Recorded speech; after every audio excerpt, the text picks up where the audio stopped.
dancers, welcome back to my channel. I'm Claudia Dean and thank you so much for joining me today. So my previous video all about full-time training, if you haven't checked it out, then I suggest you check it out prior to watching this video.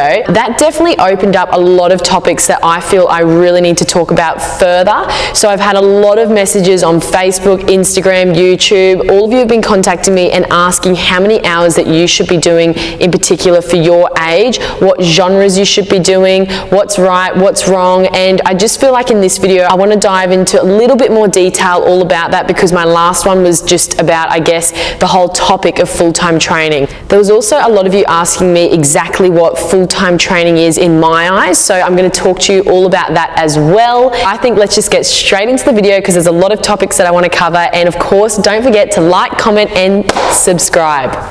Also throughout this video I'm going to be enjoying my favorite ever drink, kombucha. This flavor is strawberry lime.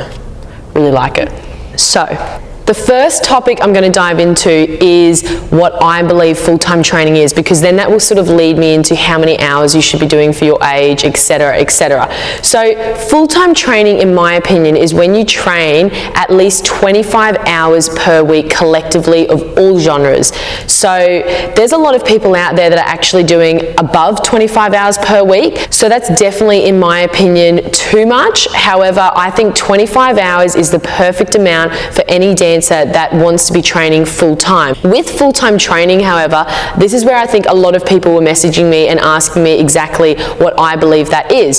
So in my opinion, full-time training is the hours. So whether that means that you're going to one particular premises and doing your dancing and education in that same place, or whether that means you're going to normal school then doing all your dancing outside of normal school, to me those full-time hours of 25 hours per week can fall under any of those brackets, okay? So this is what we have to sort of think about today. Now, before I talk about this anymore, there's also a disclaimer that I have to say that there's actually been no research conducted that proves how many hours kids should be doing for their age. There's definitely guidelines that I've looked into and definitely done my research with physios. However, no one's actually conducted that research yet. So this is all my opinions only. I'm basing this off my previous experiences and also what I hear and see from respected people in the industry. So that's what I'm basing my opinion off. Now, every child is so subjective when it comes to this particular topic, because you have people that have been saying to me, okay, Claudia, does that mean that you believe in things like White Lodge and lower schools that are attached to upper schools? And the answer is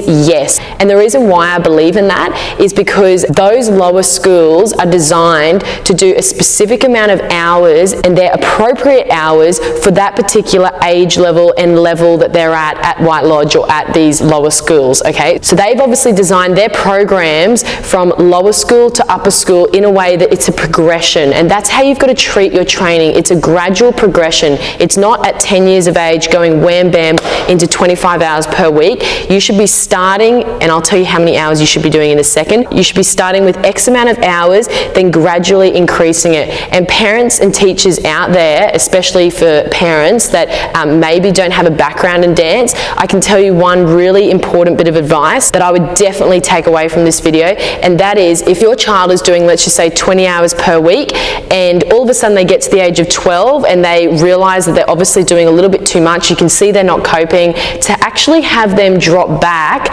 and then reduce their hours is probably one of the worst things you can do to a dancer's confidence, because a dancer always wants to feel like they're progressing, not having to then cut back as they get older. When I dive into how many hours that I think, from my opinion, on what you should be doing at that particular age, just really keep that in mind, that my research that I've taken time to look into is basically a guide that's going to be a progression. It's not a quick fix to get amazing really, really fast. I really see it as you have to blossom and make sure it's gradual.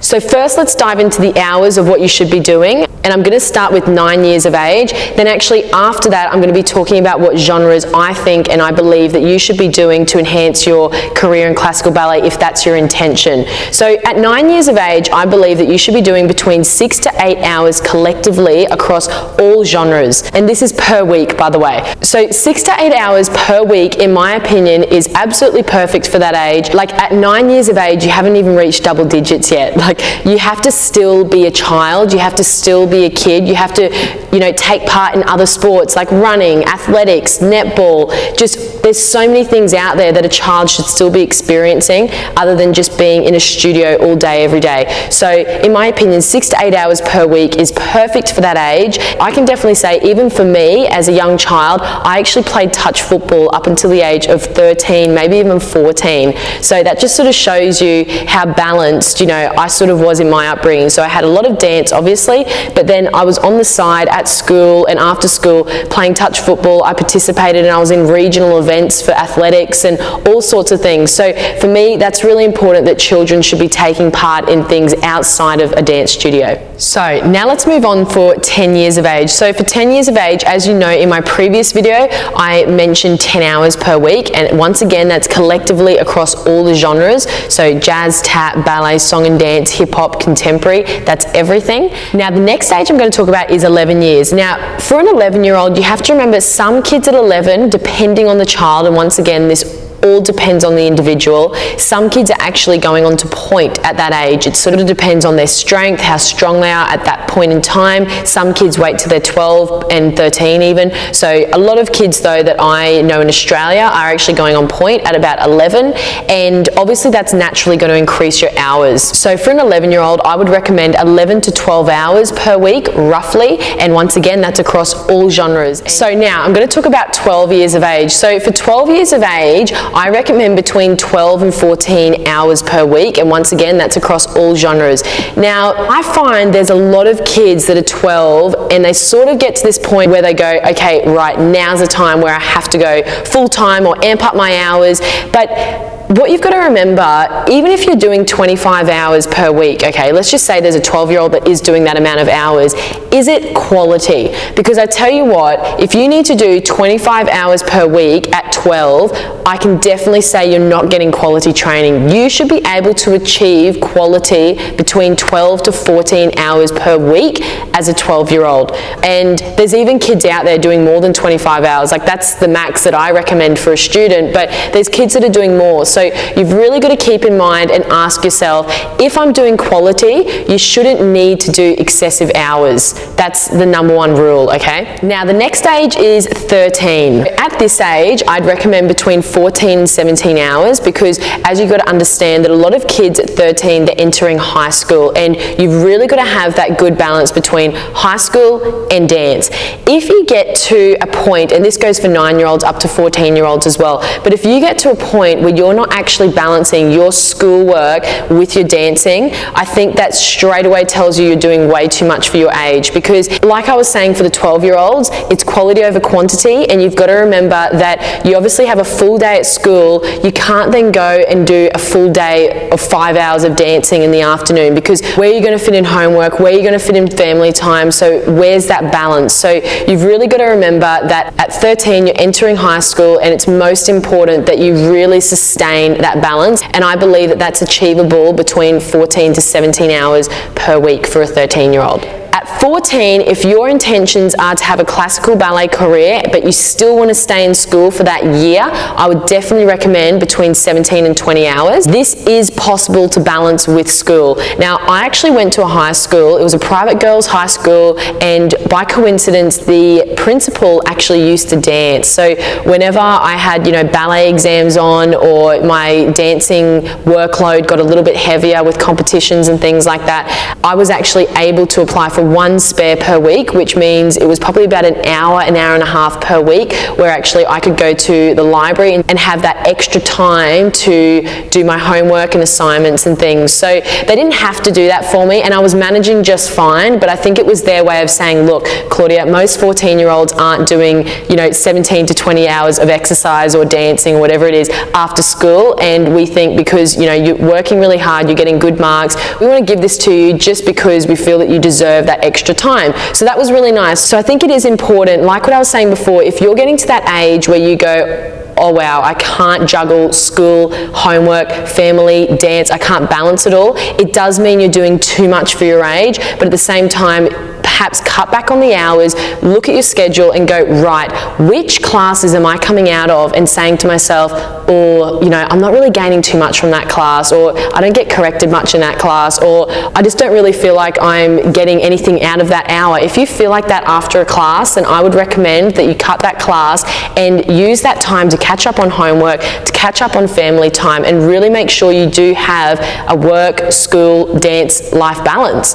And I am really lucky that the dance school that I was at, they were providing me with appropriate hours for my age, and I was balancing schoolwork just fine. But as I said in my previous video, I did get to 15 and I said, okay, I really want to go full time now because ballet was what I wanted to pursue. So that sort of leads me into my next topic, which is full-time. Like I just listed before, from the ages of 9 to 14, what I believe you should be doing. Now we get to the ages of 15 and 16, and this is where I recommend about 25 hours per week, I believe is acceptable for a 15 and 16-year-old to be doing, because I feel like that's the way they're going to achieve the results. And I think any more than that is excessive and overkill. I don't think that a 15-year-old should be required to do any more than 25 hours. Reason being is because in a professional career of classical ballet, you're doing about 37 hours per week, and you sort of have to look at it like a full-time job. So, you know, a full-time job, 5 days a week, that's considered a 38-hour week. So you can't expect a kid before the age of 15 to be doing a 38-hour week, or you can't expect a kid to even be doing 35 hours per week. You have to make sure, like I was saying earlier on in the video, it's gradual, and that's why I believe at 15, 25 hours is a really good amount, because then you can then progress into a little bit more when you get to 17, then a little bit more when you then join a company at 18, which they will require you to be working about 37 hours per week. I'll just sort of tell you my personal experience when it comes to the whole 25 hours per week and why I recommend that at 15, 16 years of age of someone doing full time. The reason why I've come up with that is because when I was 15, 16, we were doing 9 a.m. till 3 p.m. every day, and that would include a lunch break. So, lunch and morning tea, sorry. So our breaks were about half an hour each, so that takes an hour out of the day. So that equals about 5 hours per day I was doing. My full-time coach slash teacher, she never expected us to do night classes, so literally in one day we were just doing 5 quality hours in that time. So that's Monday, Tuesday, Wednesday, Thursday, Friday, 5 hours, that equals 25 hours per week. She didn't require us to do anything on Saturdays, anything on Sundays. We turned up from Monday to Friday, we did quality hours in that time,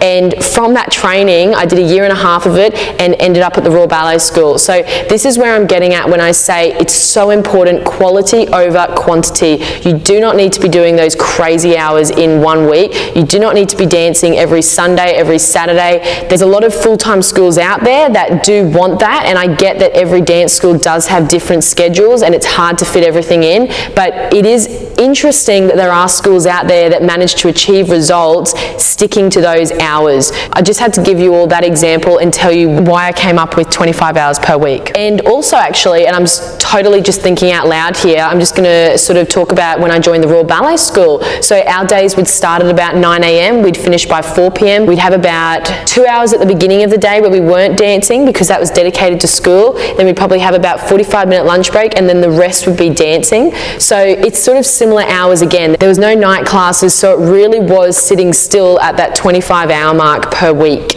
And that was how many years ago now?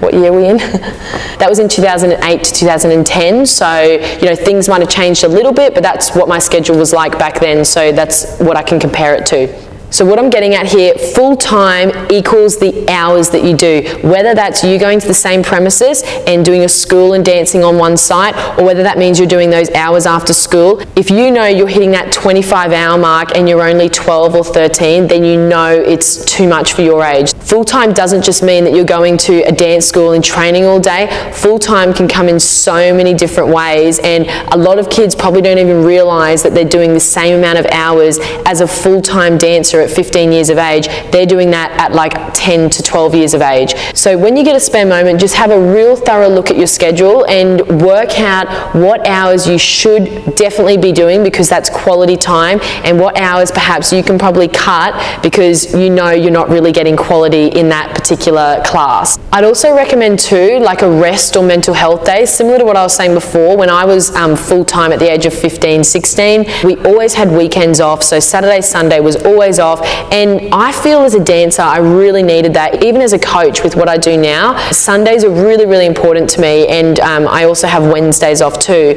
So I have 2 days during the week where it's just time for me to, go to appointments, do normal things, do grocery shopping, do the washing, like just things that I have to get done. And especially for kids, you have to have that time to be a kid, to play touch football, to go bike riding, to go running, just to do normal things. So I think it's really important that you do have a mental health day and a rest day in between all of that training, just so you're a balanced and well-rounded kid. Now, the next topic I'm going to go into is genres and what you should and perhaps shouldn't be doing at what age. Now, what I would recommend is from when I started dancing, that was 4 years of age, up until 14, I seriously did every single genre. So I did jazz, tap, ballet, hip hop, song and dance, contemporary. There wasn't lyrical. Lyrical actually didn't really exist. I think lyrical has sort of come about since Dance Mums, but that wasn't really around. I think they called it slow modern back in the day. But I literally did everything, okay? And I am so glad I did. And this is the other thing.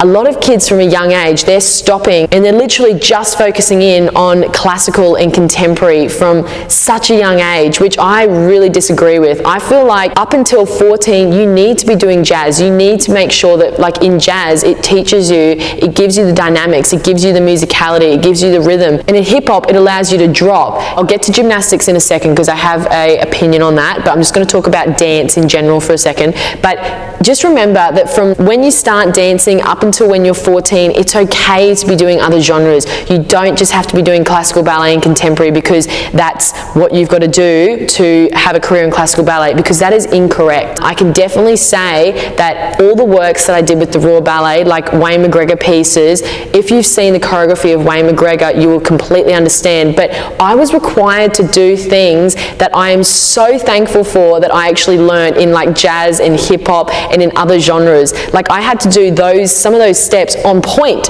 So if I hadn't have done jazz and hip hop and all of that, I would have absolutely no idea. And there's so many choreographers out there that require dancers to do things that are very modernized. And I think it's really important that you are doing other genres to learn that and to make sure you have an understanding of what is required. I think the first genre I stopped when I was 14 would have been tap, and I still have that same belief. I feel like tap sometimes doesn't complement ballet the best, just because obviously like you're required to sort of relax your ankles, and in ballet you're required to have, strong and really stable ankles throughout ballet. So I think tap would probably be the first one that I'd drop. But in terms of other genres, I think you've got to be really open-minded, and we've got to remember, we're in 2018, but back in 2010, ballet was still becoming very modernized even then. So I think it's only going to become more and more that way. So if you can go and do a jazz class, go and do a jazz class. Seriously, I think it's really important that dancers are well-rounded up until the ages of about 14. Then obviously when you go full-time, hopefully the age of around 15, when you're doing those 25 hours, hopefully those hours will just consist of ballet, contemporary, perhaps lyrical, and Pilates, and things that are obviously very ballet-based, because if you want a career in classical ballet,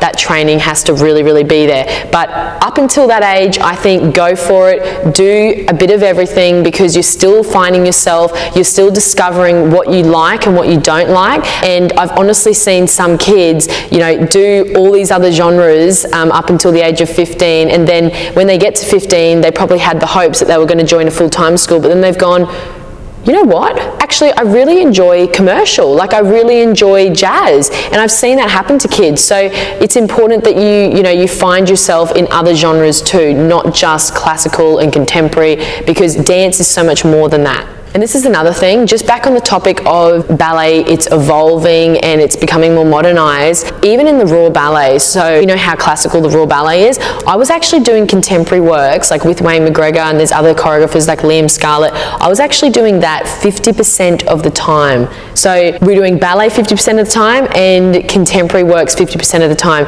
And that's what I'm saying. That's why I was so glad that I was so well-rounded, because I ended up doing so much more than just ballet class and real classical ballets all the time. My job required me to do, a bit of everything. So I'm really glad that I had done all those genres because of that one reason. So all in all, again, as I was saying before, every child is so different, and I understand that some dance schools' setups and their schedules are going to be so different, and sometimes they won't allow you to, you know, have rest days on a Sunday or have a rest day on a Saturday. But I think what I'm trying to really get at here is just really take the time to look into your hours and know that you're doing the right amount of hours for your age. And as I said, my hours that I've just listed to you, that is just a guide. Every child is so different and is going to require different things. So that's what I'm saying. You're all individual and everyone has the freedom to do whatever they want. But what I want to see is just a more gradual step up into this professional career rather than vroom and then vroom, because